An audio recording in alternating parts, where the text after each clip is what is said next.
یو سړی دی په دواړو سترګو ړوند دی او دی کافر.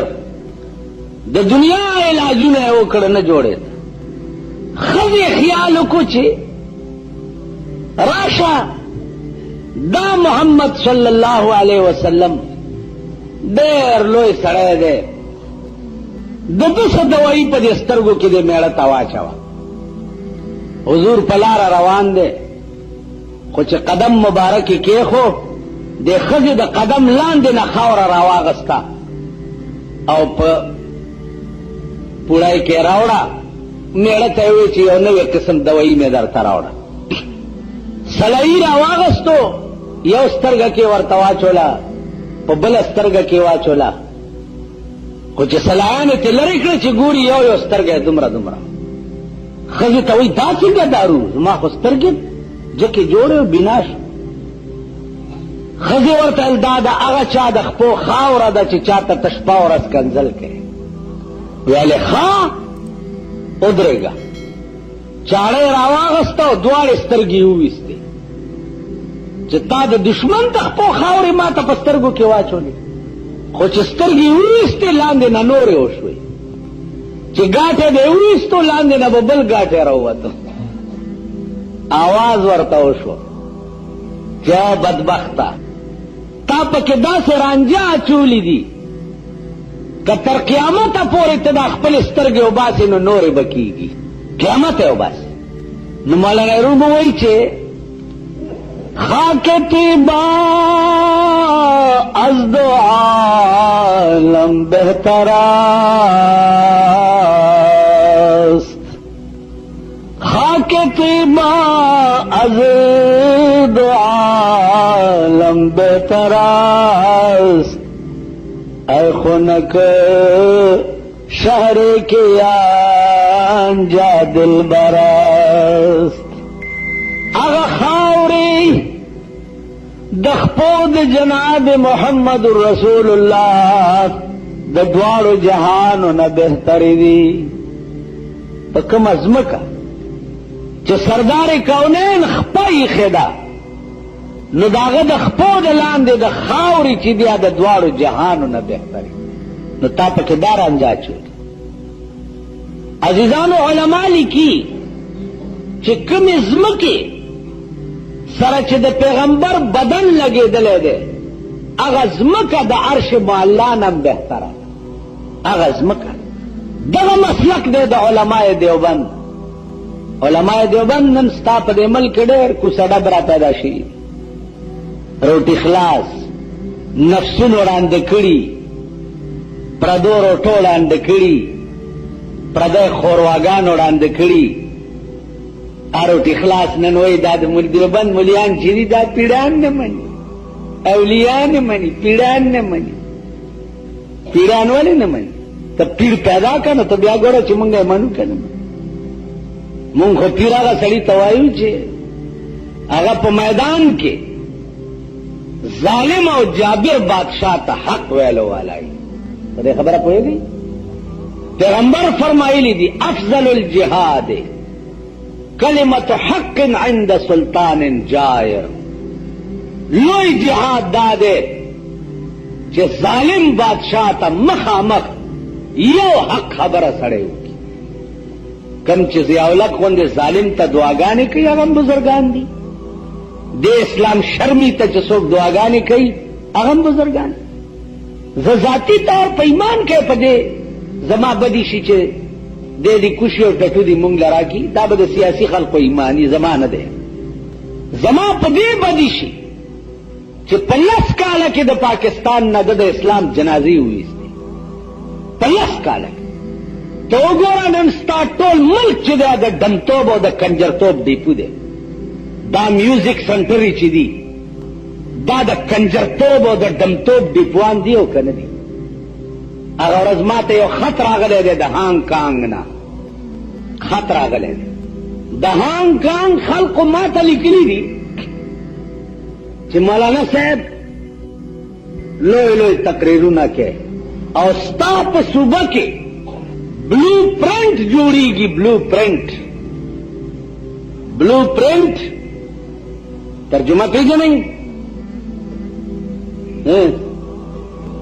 لرې شئ هسې مو مر تېر کو قسم په خدای چې هلکان وایي ډنډا ګوله یم کولی او چې ځوانان وایي څه په خرو سورېدی او چې زاړه شوي په 16-15 نه پوهېږي که زاړه دي هغه په 16-15 پوهېږي نه که ځوانان دي یا په بل قهر اخته دي په پاکستان کې نو دا ملک څه شی شو نه خدا ہی ملا نہ وصال صنم نہ ادھر کے رہے اور نہ ادھر کے بلو پرنٹ جوړیږي ستا په صوبه سرحد کې بلو پرنٹ فحش فلمونه په 200 قسمه طریقو باندې زنا هغې ته کیمرې لګېدلې وي او هغه د زنا تصویرونه په صوبه سرحد کې جوړیږي او هانګ کانګ ته خط مې ساتلی دی اوس دا سوچ کوم چې ورکې چاله ورکې چې دې باندې څه ایکشن واغستی شي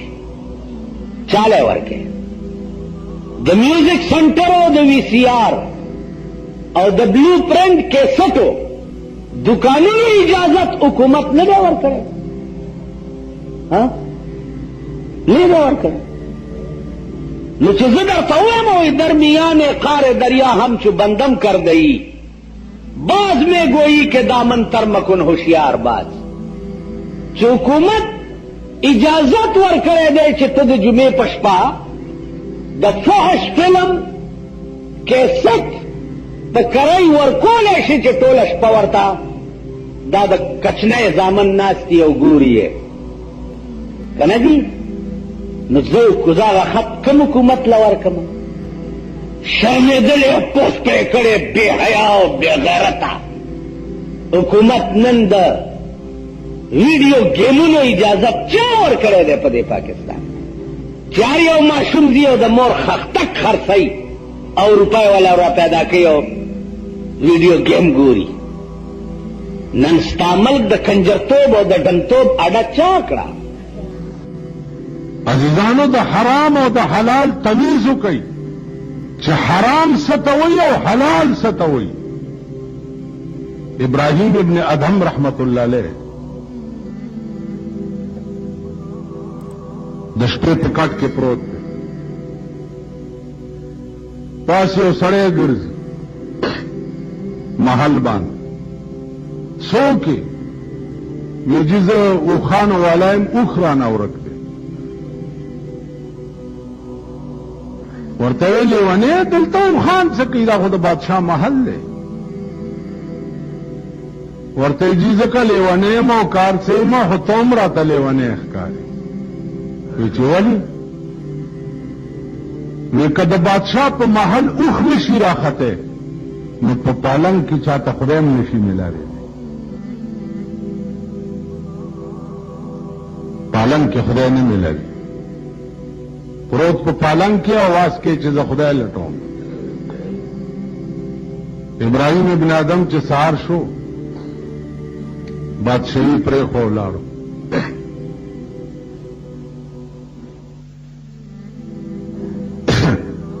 یو دکان باغوان سره نوکر شو چې داغه د انارو باغ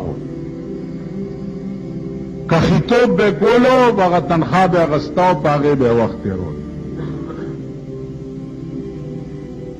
بادشاہ دی باغوان سره په کخیتوب نوکر شو څوک به وکړي داسې ابراهیم ابن ادهم داغه باغوان ملمانه رااله ویل ورشه لږ انار راوړه دې ملمنو چې انار یې راوړه تراوو ویل نور راوړه دا خو تراوو چې نور یې راوړه هغه هم تراوو نو مالک ورته په غوسه شو چې زه درته یم چې انار راوړه او ته تراوه انار راوړې وی صاحب تا د انارو راوړو آډر کړی دی د سکلو آډر دې نه دی کړی نو ما سکلو چونکې ستا اجازت نه و نو ویې سکم څنګه او باغوان ویل فو ته دومره ایماندار یې چې زما د اجازته انار سکیم نه نو ویل ته مالک یې زه ستا نوکر یم ستا اجازت نه بغیر که وسکلو خو حرام بشي ویل نن مې ستا تنخواه زیاته کړه هغه چابیانې د باغ ورکې وې زه ستا نوکري اډو کوم نه. ویل ولې؟ ویل زما د ایماندارۍ راز درته معلوم شو، اوس به ته په ما سم خدمت نه کې، چې سم خدمت نه کې نو زما تنخوا به حرامه شي.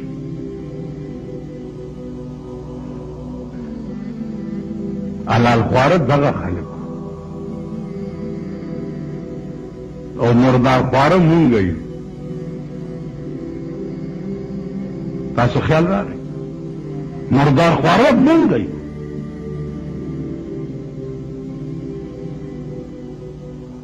تاسو خیال راغی؟ نو عرض مې دا و چې د حلال او د حرامو تمیز وکړئ، فرق وکړئ، او دا هر چا په دماغ کې قدرت دا خبره ایښې ده چې هغه ښه او بد پېژندی شي. د هر سړي دماغ کاظم دی او مفتیم دی، کولی شي. نو الله دې وکړي چې موږ ته د اهدنا الصراط المستقیم صحیح طریقه معلومه شي. اوس طالبان هم ورک شو. مونږ به سړه روټۍ د غرمې م خوړلې وه او سړه به م ماښام م وخوړه، نو ټوله شپه به ویښو، خېټه به م چون کېده. اوس دا زیړې خورواګانې او پړسېدلې روټۍ چې وخوري ډډه خېټه د شپې پراتي، هغه باو تاو لام و واو مز و مز خلا یادولی شي. ډولیان ډولیان به کېږي او چېرته کیسهخانه کې به یې ګورې او چېرته به یې کابلۍ کې ګورې او چېرته به یې چېرته. بله ورځ یو طالب راغی، دوره کې یم، کوم ځای کې یو لوی دغه یې راته وښوده مدرسه، دلته دوره کې مال عطف په ضمیر مرفوع متصل بې تاکید د منفصل نه ولې روا دی؟ ویل بس روا دی نو بل رنګ کې وی که مال نه عطف په ضمیر مرفوع متصل بې تاکید د منفصل نه ولې روا دی؟ ویره جی ما ته یاد نه دی، کتاب به وګورم. انا لله و انا الیه. ته دوره کې خدای بنده لږ سوچ وکړه. ملعطف په ضمیر مرفوع متصل بې تاکید د منفصل نه روا نه دی. ولې روا نه دی؟ دا وجه ووایه.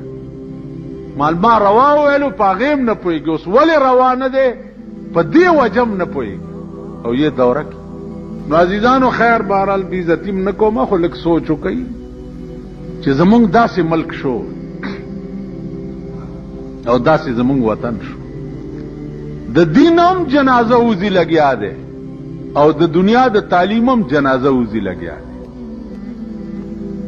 نه د دنیا تعلیم پاتې شو، نه د دین تعلیم پاتې شو.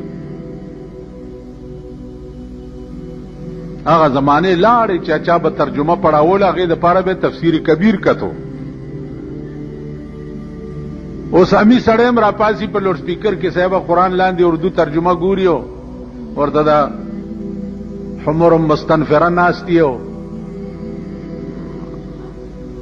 ترجمه کوي. ان حرف تحقیق پر راغلی دی. ان الله په تحقیق سره الله و ملائکته او ملائکه دغه خدای څه چل کوي؟ یصلون علی النبی،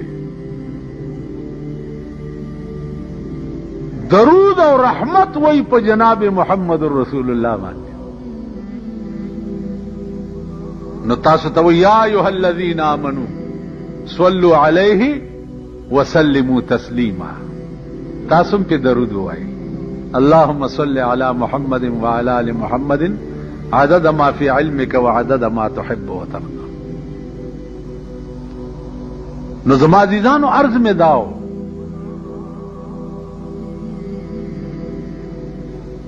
چې میم مستجمع ده ټول صفاتو د پروردگار عالم وبحمدک،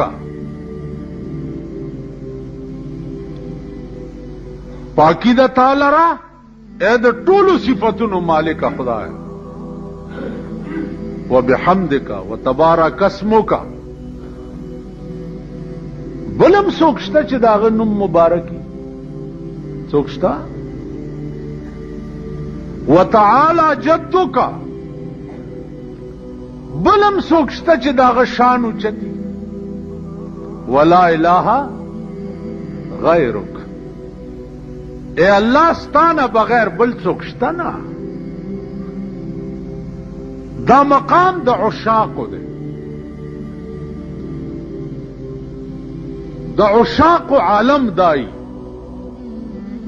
چې اغي استغراق فی الله راشي ناغه تبل څوک نه ښکاري بالکل هر طرف ته چې ګوري خپل محبوب ورته ښکاري ارته لکه منصور مشهور واقعه ده د فنا فی الله مقام ته ورسېده دته وی استغراق فی الله بالکل د الله په دې وجود کې ور محوش نو استغراق فی الله چې راشي ناغه تا که دیوال ته ګوریم خدای ورته ښکاری که اسمان ته ګوریم خدای ورته ښکاری که ځمکې ته ګوریم خدای ورته ښکاری حتی که هغه خلق متیازي بیا نشي کولی چې ځمکې ته ګوریم خدای ورته ښکاری نو منصور چې ځان ته وکتم نو خدای ورته ښکاری ځکه چې استغراق را عشق کې که تاسو خیال وکړئ یو عاشق ته چاوي چې معشوقې تصویر دی بس هغه ورته دل کې آئینے میں ہے تصویر یار جب ذرا گردن جھکائی دیکھ لی د زړه په آئینه کې مې د یار تصویر دی خو چې زړه مې وشي داسې وګورم او راته ښکاره شي ما ته د تصویر څه ضرورت منصور استغراق فی الله راغی اسی عزیزانو دا خبرې زما کول چې دي ما خو تاسو ته وی چې دیوال ته ډولکې وال دي زمونږ نه استغراق فی الله راځي او نه استغراق فی الرسول راځي تاسو خیال راغی جی زمونږ استغراق فی الدنیا راغله ده استغراق فی المنبر هم راغله استغراق فی الحکومت هم راغله ده اسه په خوانه کسی دی وای اوریو او چې باروزی بیا په غضب اخته مونږ ټول داسې منصور ان الحق وی چې ان الحق وی نو علما ورونی وو وی ان الحق دا معنا ده چې زه خدای ما ویني سي وی تړلو چې په کوم رسای و تړلو هغه رسای من الحق چغيوالي په کوم لار چې روان کړو هغه دیوالونو من الحق چغيوالي کوم رسای چې دته په غاړه کې واچول او پانسی کولو هغه رسای ان الحق چغيوالي شیخ شبلی رحمت الله علیه دغه وخت لوی ولیو هغه حیران شو چې دا سړی خو ځان ته خدای ویلی نو د خو د استغراق مقامو او دا ولی پانسی کړی شو نو نیمه شپه وه شیخ شبلی رحمت الله علیه خدای ته التجا کوي څه وایي شیخ شبلی سوال کرد بدر حضرت کریم منصور را چرا بدار کر دی اے رحیم اے خدایا دا منصور دی ولی په دارو خېجو ته خو ځان ته خدای نه ویلی کنه आवाज ورته وشو منصور بود واقف اسرار سر دوست منصور بود واقف اسرار سر دوست ہر کس کے سر را فاش کند ای سزائے اوست منصور بود واقف اسرار سر دوست ہر کس کے سر را فاش کند ای سزائے اوست منصور تیار دیار رازونه خودل یار ورتا د یارۍ رازونه وښودل او دغه د یارۍ راز فاش کو، چغې ووالي. چې چغې ووالي نو الله ولا دا سزا ورکړه چې تا دا زما راز ولې فاش کو. د عشق راز خو پټي